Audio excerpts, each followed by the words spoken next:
Good morning. As we begin our service today, we acknowledge that we are gathering upon the homeland of the Western Abenaki people.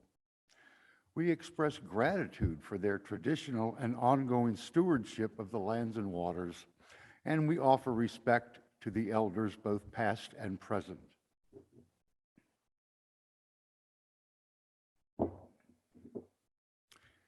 My name is Tom Shurston, and as today's worship associate, I extend to you a warm welcome.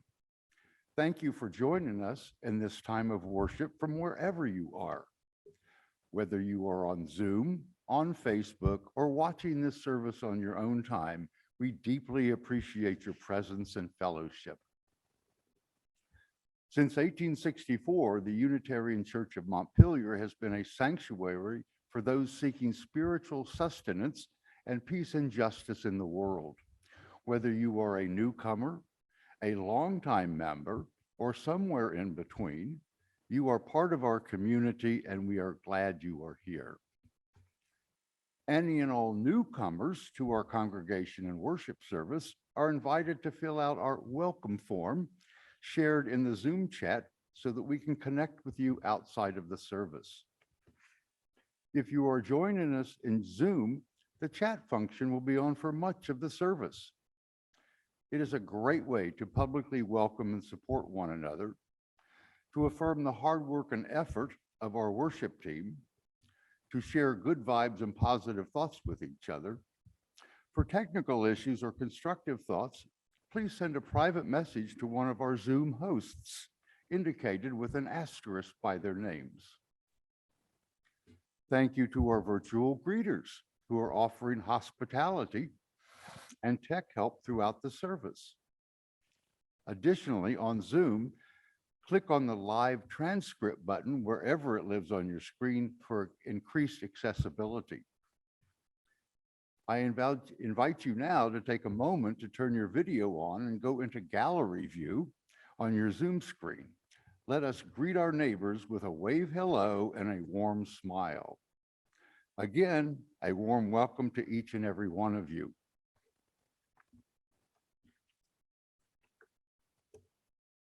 I have a few brief announcements about the life of our congregation. Please remember that immediately following our service today, there will be a congregational meeting at 11 o'clock a.m.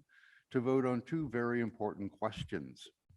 We will vote on the adoption of the 8th principle, and we will vote on the allocation of funds for the air quality project. More voters will give us a wider discussion and a more informed decision.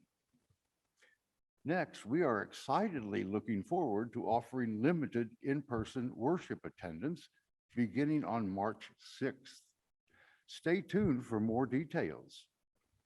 Lastly, we remind you to read the weekly e-newsletter to learn more about the many upcoming events of our church community. And now, let us enter more deeply into our time of worship with the prelude.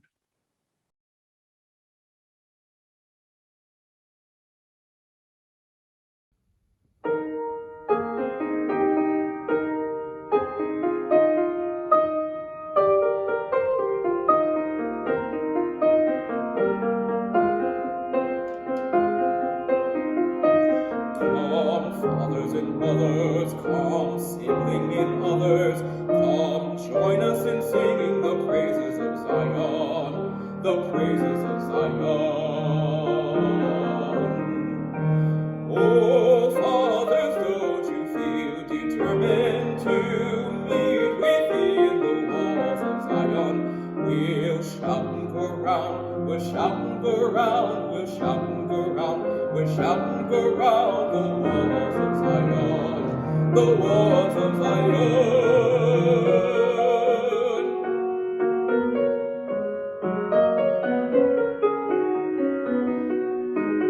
Come, fathers and mothers, come, siblings and others, come, join us in singing the praises of Zion.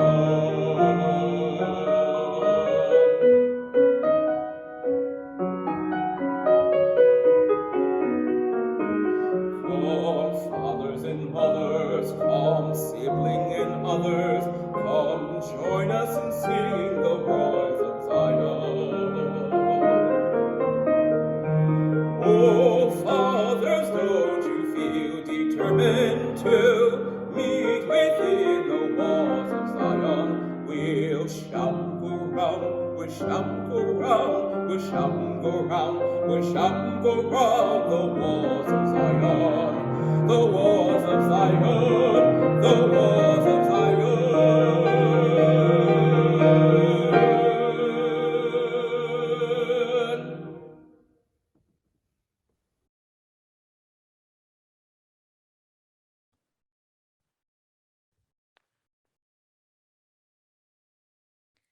Welcome into this circle of love, you whose heart is vibrant and tender.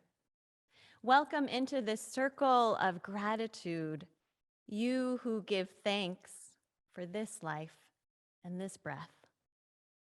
Welcome into this circle of peace, you whose mind is full of worry. Welcome into this circle of care, you who face loss and grief.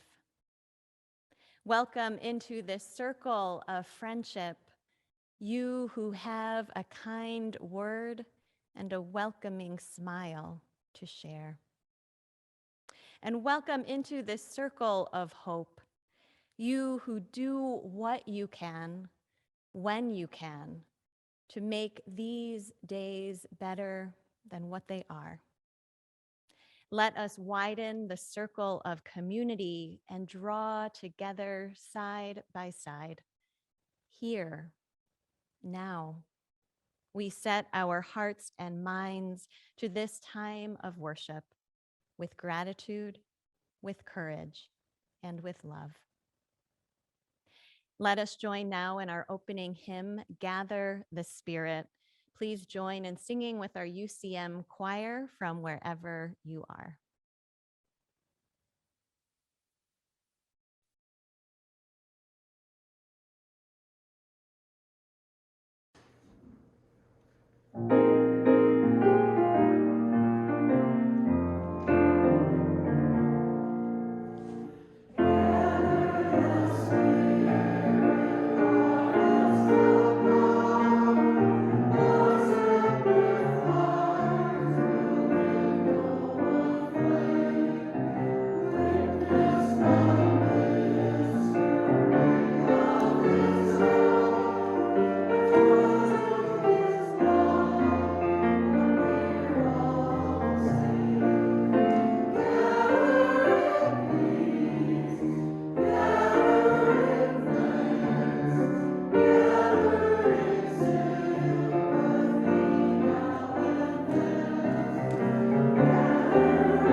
My name is Meredith Warner, and I use she, her pronouns.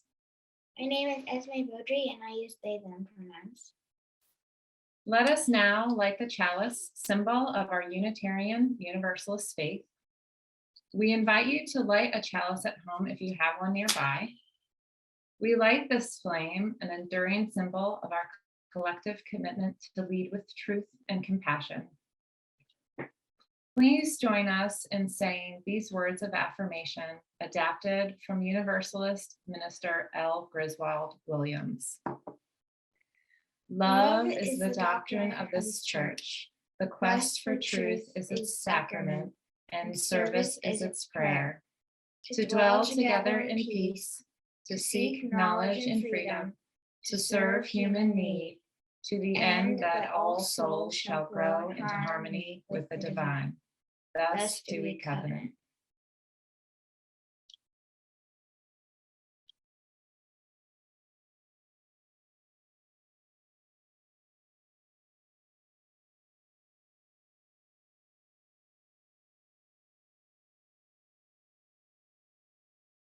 My name is Vertus LeVar Robinson, and I serve this congregation as a ministerial intern. I use him, he, or they pronouns. Back in September, we experienced a worship service dedicated to introducing the eighth principle to the congregation with an invitation to embracing it. During that service, Liza Earl Centers, our Director of Lifespan Spiritual Exploration, and I presented A Time for All Ages that we will now reprise as its message is still relevant and holds true to this very day. Please enjoy our principles as a house of love.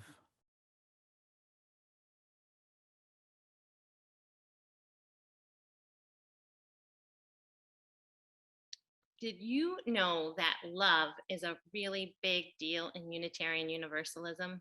I bet you did, because we just can't stop talking about it. Oh, you're right. Love this, I would love that. Love would guide us. I guess love really is a big deal to use. I want you all to remember that, because we're going to come back to that. And another big deal in Unitarian Universalism is our principles. They are a big part of our covenant with each other.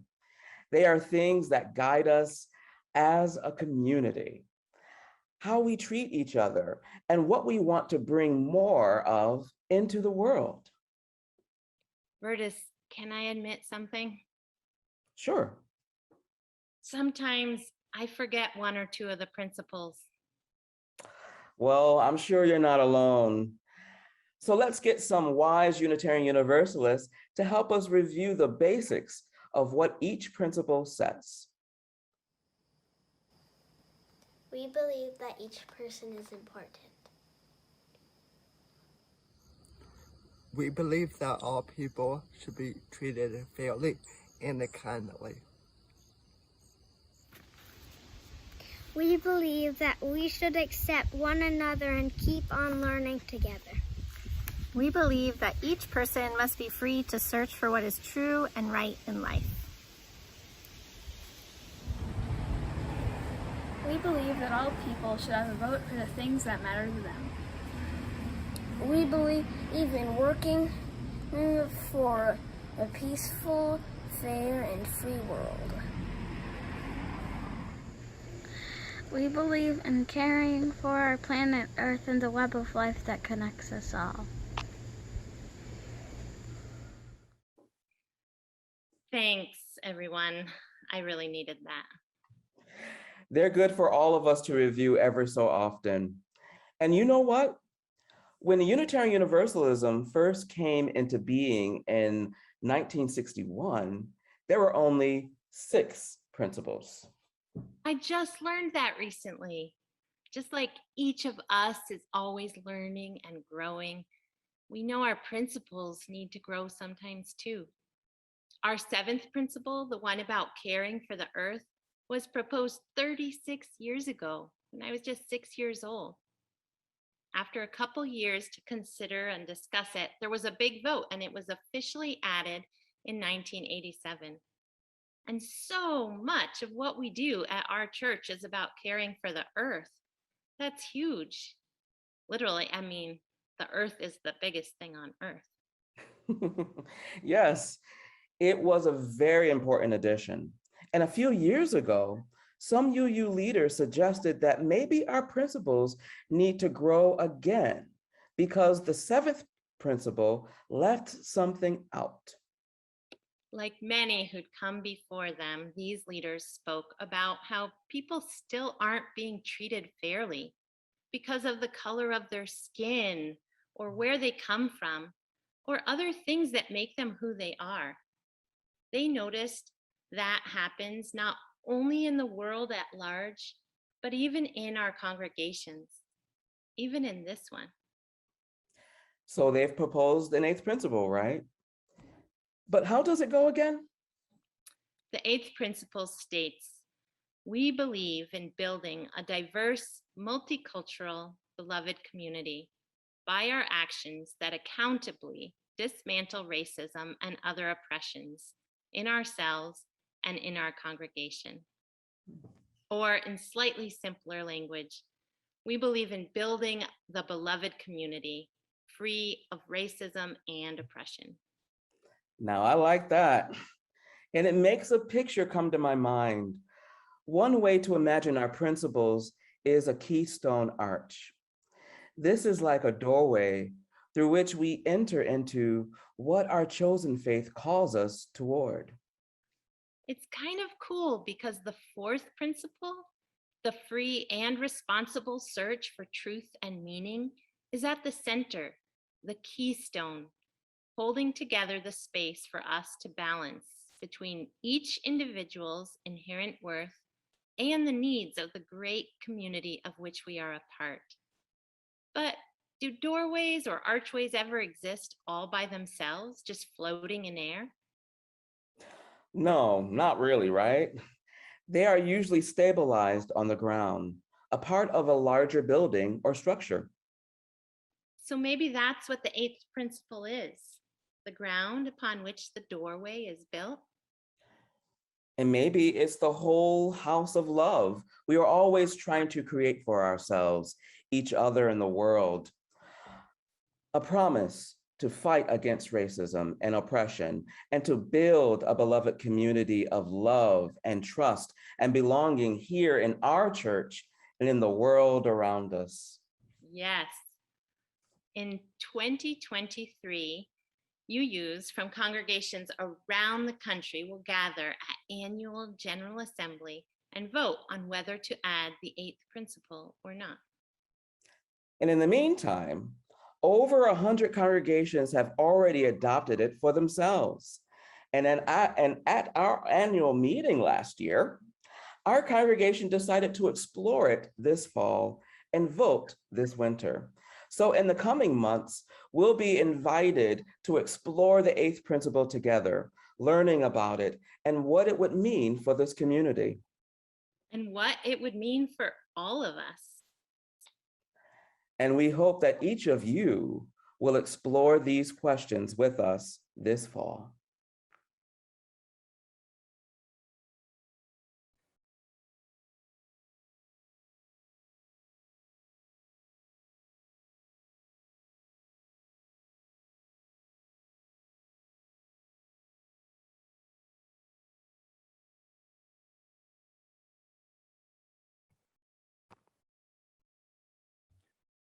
Our giving is a spiritual act, and our generosity is a form of love and gratitude that helps us to practice Unitarian Universalism in support of our shared values with our collective resources.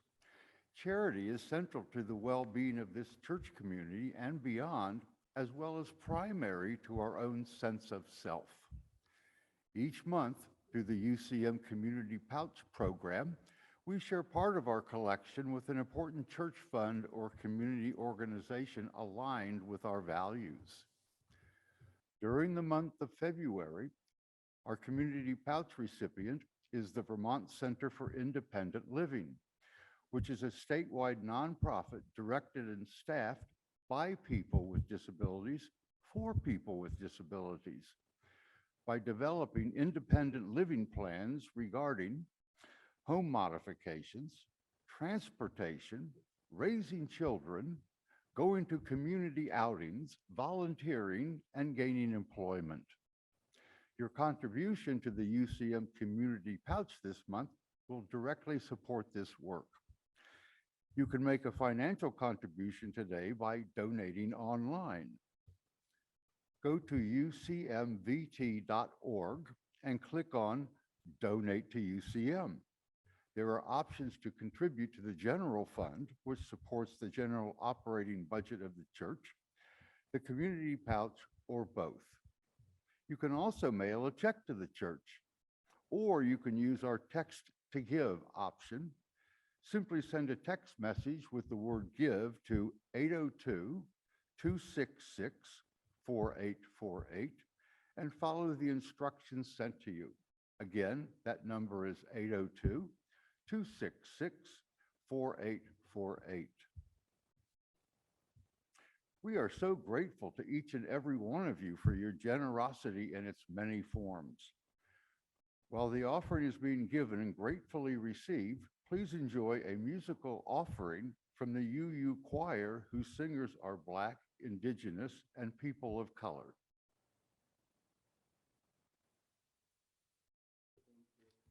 Introduce that video before we enjoy it.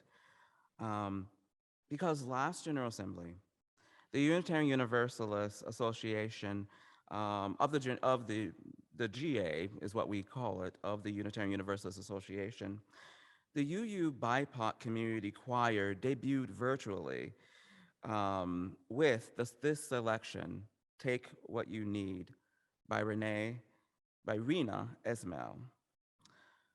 The song contains a message to BIPOC Unitarian Universalists to take what they need, for them to take a moment, to take a breath, to take pause, to take care, to take hope, and to take courage. It also contains a message to non-BIPOC Unitarian Universalists to listen, to believe them, and to feel. The selection that we will present ushers us in our time for meditation and prayer.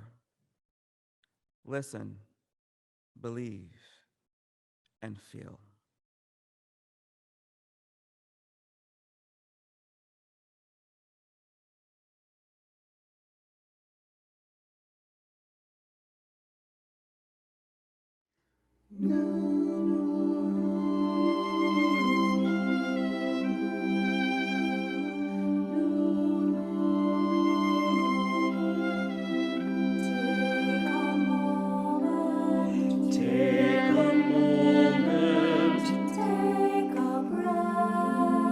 Take care.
we have been stripped bare, but we've been here before, caught between tidal waves of outrage and numbness.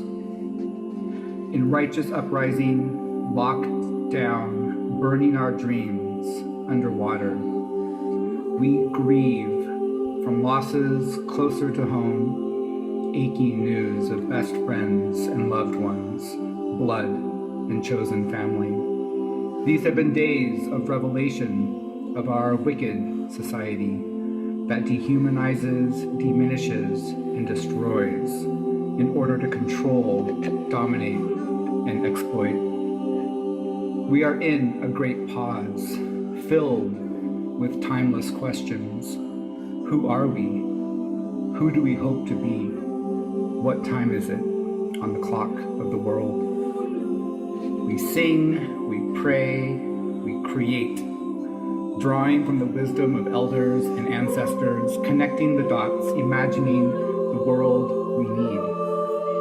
We take a moment, this moment, to center communities, Black, Indigenous, and people of color, to sense one another, to remember, to restore, to renew. Our principles, our dignity, our interdependence, moving to be whole, giving what we can, taking what we need. We remember we are the ones who walk along the edges of empire. We carry oceans, our lives linked to salt and water, from the womb to our bodies, our families, indigenous and settler, crossing continents, displaced, gentrified, exiled. We need one another more than ever, a renewed sense of solidarity where no one is disposable, so that we may thrive. Take integrity, take heart, take consensus, take trust, take streets, take ancestral lands, take languages, take cultural practices, take possibilities, take reconciliation, take respect, take love. Say their names, speak kindness, send good intentions, savor and hold sacred our beloved communities. Take a moment, take a moment, take a breath, take a breath, take time, take time, take care, take heart, take heart, take hope, take a step, take a step, take a chance, take a chance, take courage, take charge, take a stand, take a stand, take pride, take joy,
Friends, will you take a breath with me?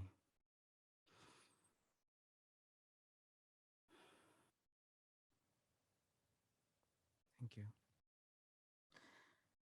We set aside time now to share with one another our joys and concerns that we bring with us to worship this morning. You may be celebrating something special in your life that you would like to share with all of us so that we can celebrate with you. Or perhaps you are experiencing a challenge, a loss, a grief that you would like to share with us so that we can offer our love and support. Please use the chat to share with our community at this time. I will not be reading them out loud, but please hold them in your hearts and offer love and support to each other. Art Stuckey, our lay pastoral caregiver, is available this morning to lend a listening ear of care. He will put his number in the chat for an after-service call. At this time, as we are sharing our joys, sorrows, and concerns, please create with me an atmosphere of prayer and meditation. You can close your eyes. You can place your hand over your heart. However you connect to yourself and to the divine. Our prayer this morning comes from the words of the Reverend Douglas Taylor.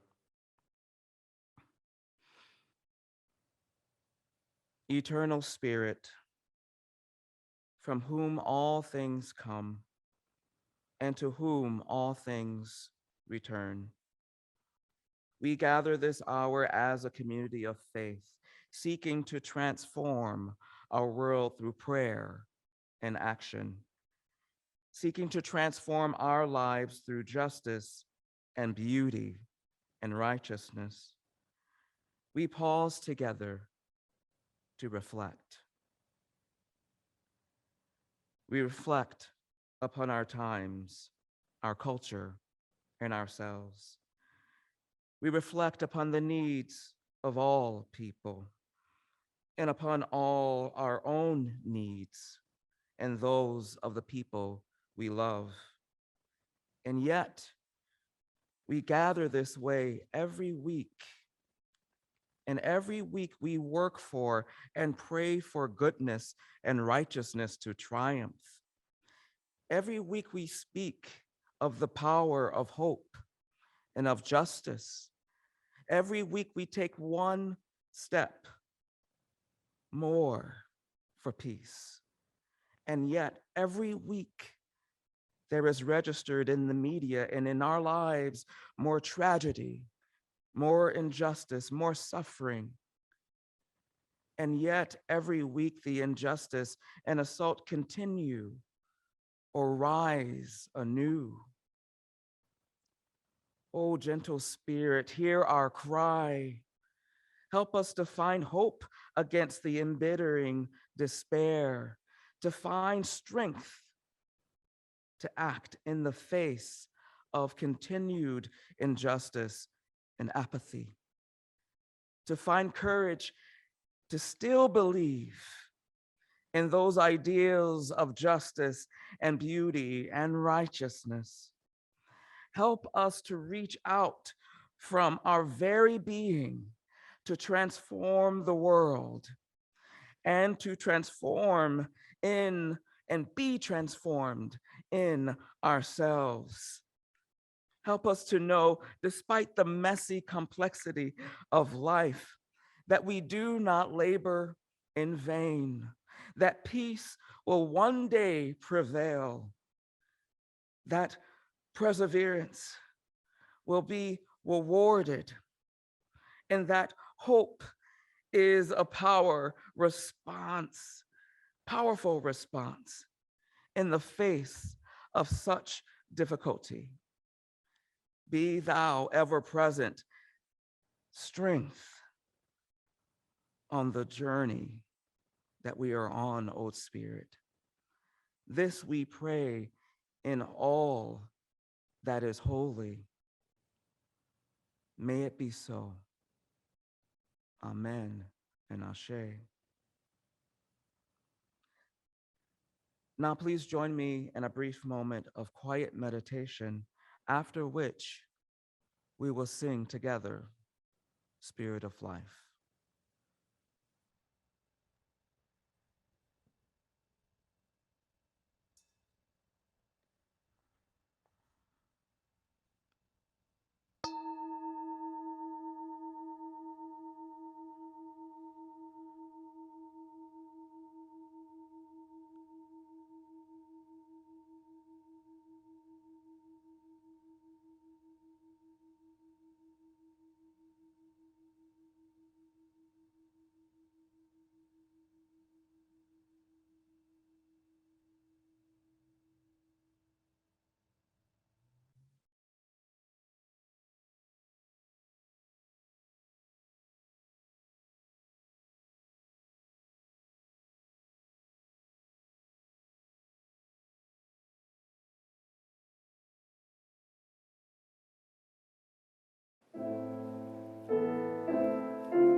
I love the image that was shared in our Time for All Ages of our Unitarian Universalist principles as a keystone archway. The arch is created by the existing 7 principles of Unitarian Universalism, with the first and the 7th as the pillars, and the 4th as the keystone at the center. The Time for All Ages asked us to imagine the proposed 8th principle as the ground upon which the 7 principles are held, a foundation to keep the others steady.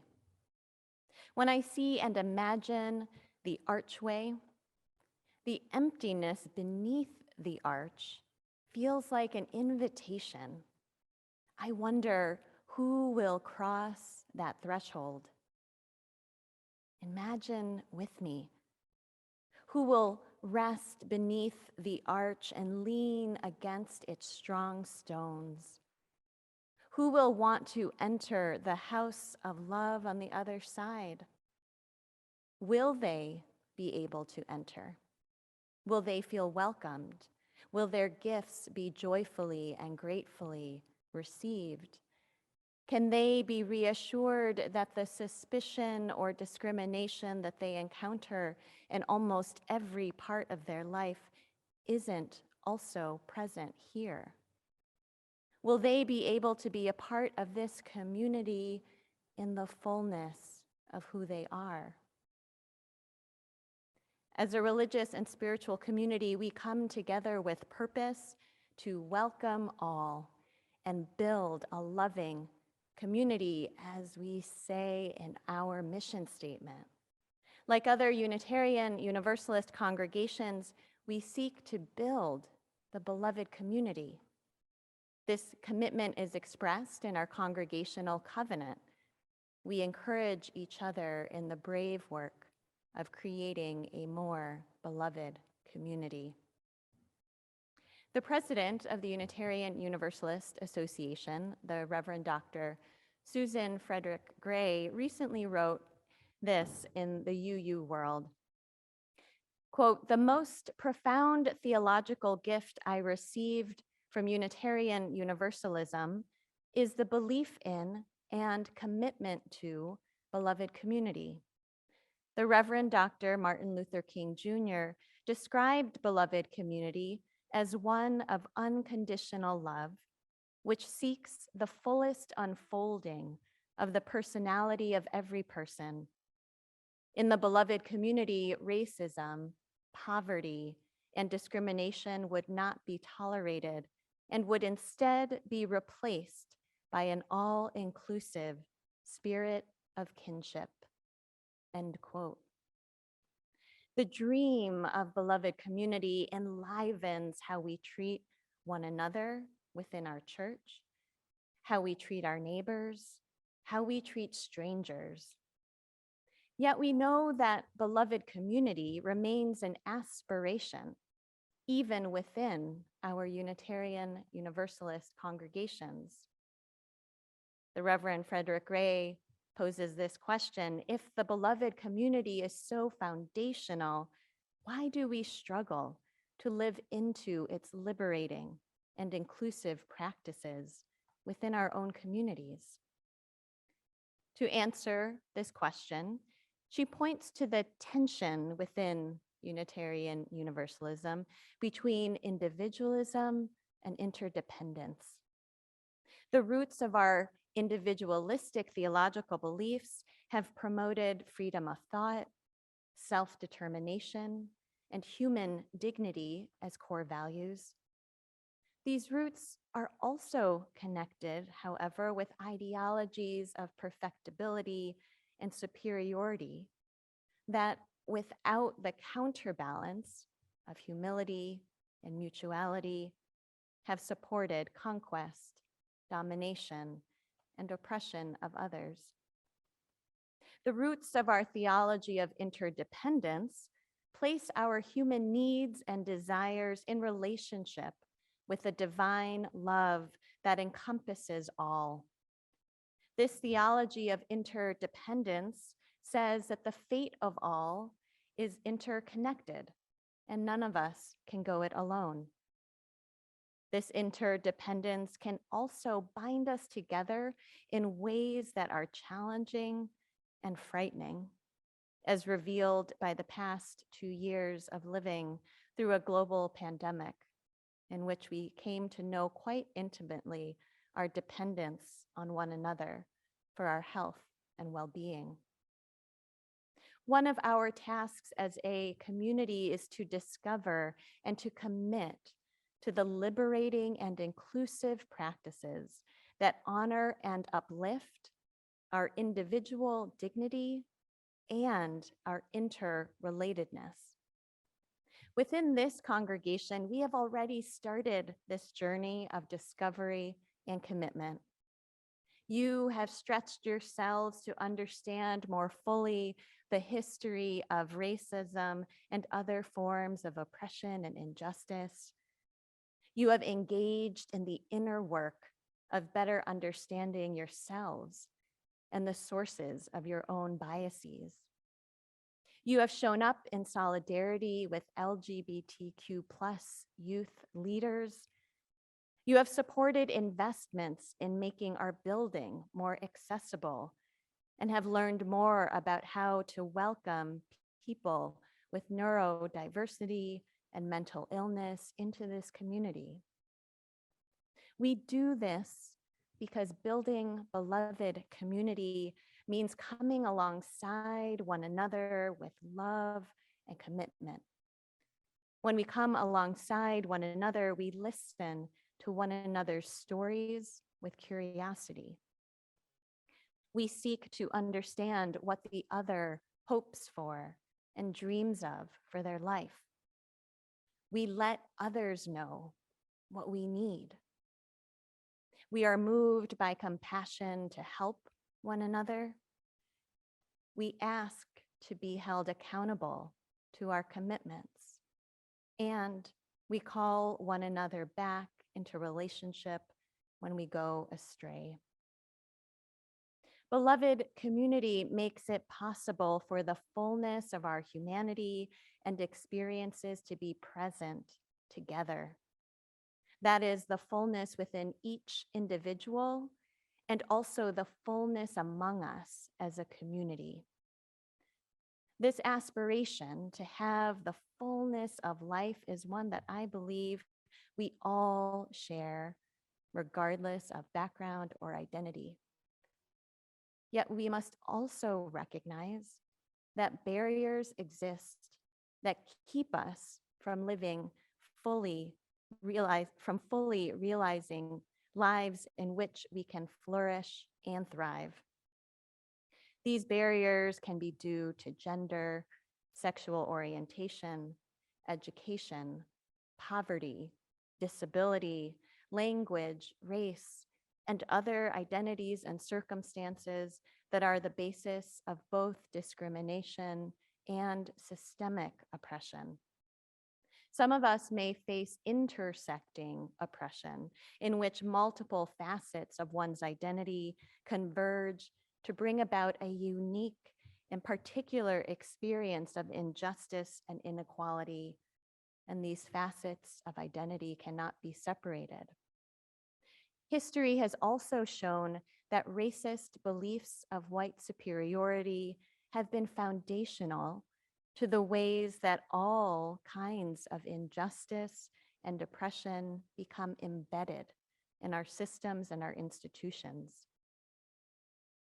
The proposed eighth principle, which you will discuss and vote upon today, calls us as a congregation to continue the journey of building beloved community through anti-racist and anti-oppressive actions taken together. It is a collective commitment because just as racism, ableism, sexism, and economic disparities are manifested in the systems created by our relationships with one another, these oppressions and barriers can only be dismantled in relationship with one another. No one of us can take anti-racist and anti-oppressive action by oneself. It is an interdependent, collective community that we move towards liberation. Let us return to that entryway into the house of love. If we made a commitment to building a diverse, multicultural, beloved community, if we acted with accountability to dismantle racism and other oppressions, who else might show up and find a place here? Who might return who came and left? Who might stay?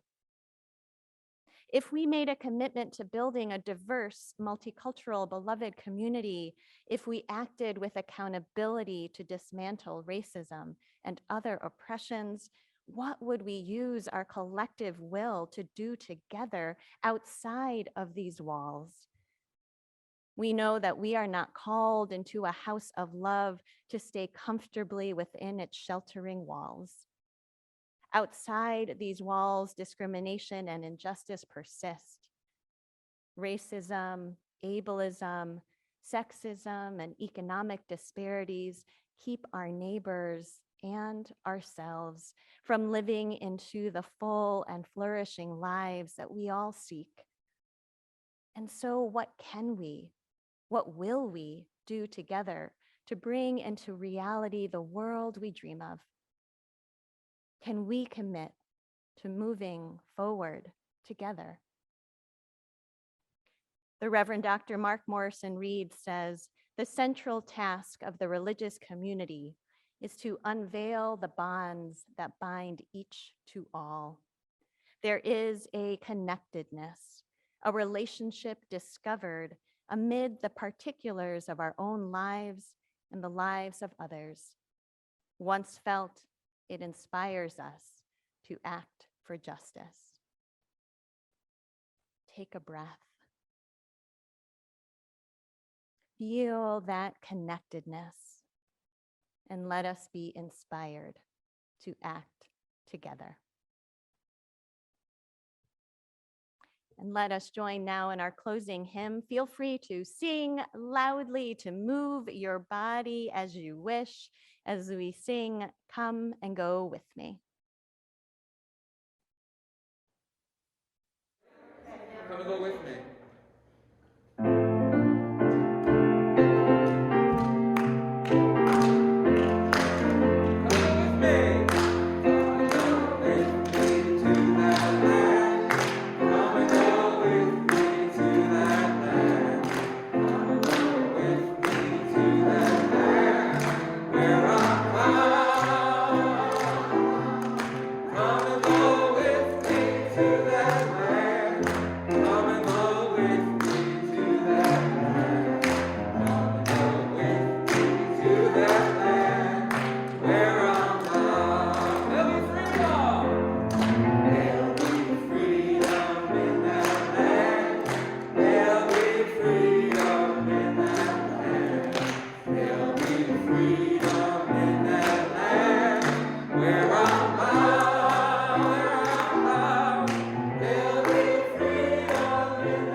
Chalice, and carry within each of us its healing flame, the warmth of community and the spark of hope into the days and the week ahead.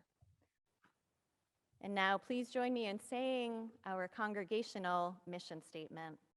We welcome all as we build a loving community to nurture each person's spiritual journey, serve human need, and protect the earth, our home.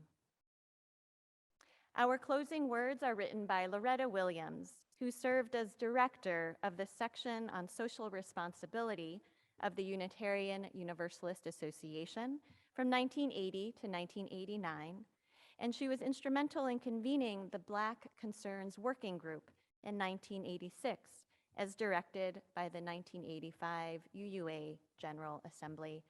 This is Affirmation of Hope. We, bearers of the dream, affirm that a new vision of hope is emerging. We pledge to work for that community in which justice will be actively present. We affirm that there is struggle yet ahead, yet we know that in the struggle is the hope for the future. We affirm that we are co-creators of the future, not passive pawns. And we stand united in affirmation of our hope and vision of a just and inclusive society. We affirm the unity of all persons. We affirm the brotherhood and sisterhood that allows us to touch upon each other's humanity. We affirm a unity that opens our eyes, ears, and hearts to see the different but common forms of oppression, suffering, and pain. Yet we are one in the image of God, and we celebrate our hopes for human unity. Within ourselves and within the gathered community, we will discover the strength not to hide in indifference. Affirming that hope, publicly expressed, energizes and enables us to move forward. Together, we pledge action to transcend barriers, be they racial, political, economic, social, or religious. We pledge to make our tomorrows become our todays. And we conclude our service with the postlude. As a reminder, we will begin our congregational meeting immediately following the service, so please plan to stay on Zoom with us.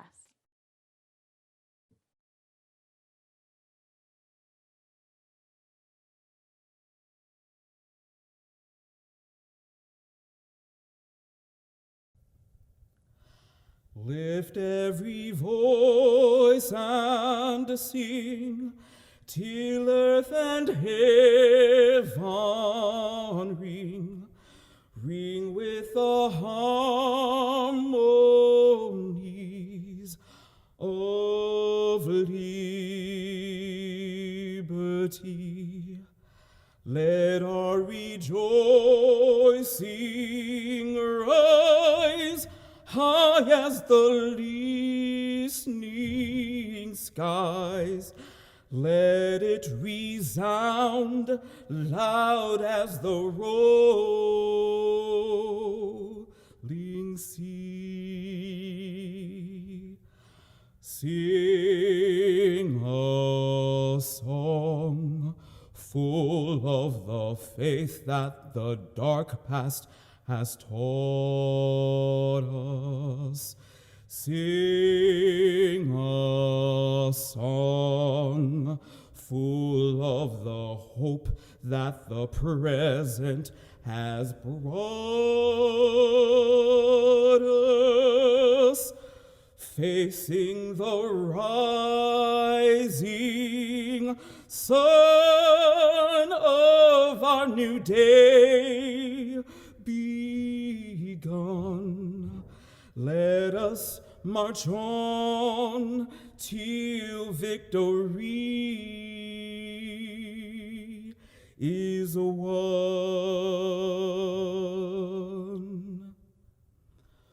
Stony the road we trod, bitter the chastening rod, felt in the days when hope unborn had died, yet with a steady beat have not our weary feet come to the place for which our Father sighed. We have come over a way that with tears have been watered. We have come treading our path through the blood of the slaughtered.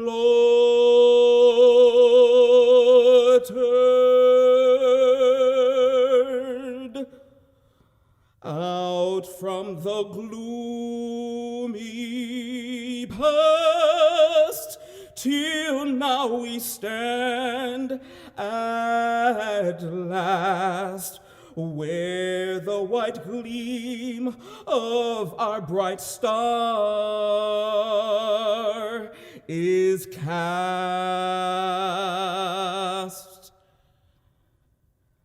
God of our weary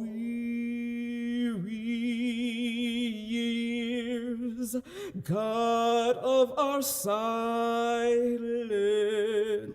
tears, thou who hast brought us thus far on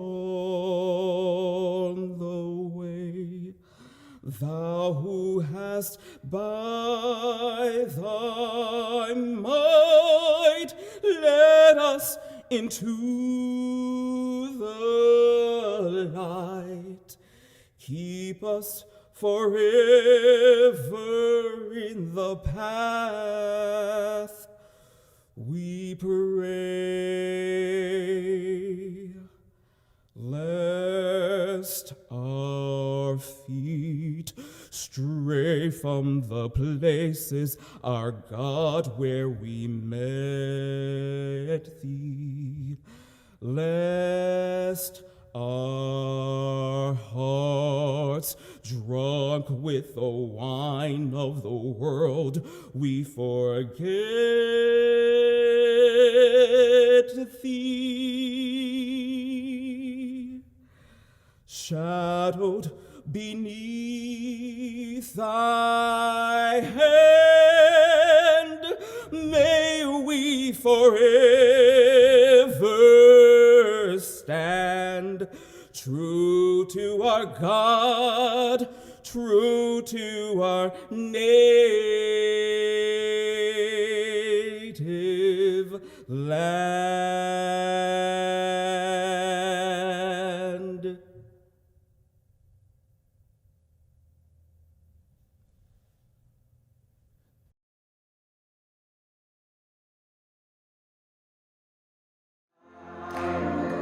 Let me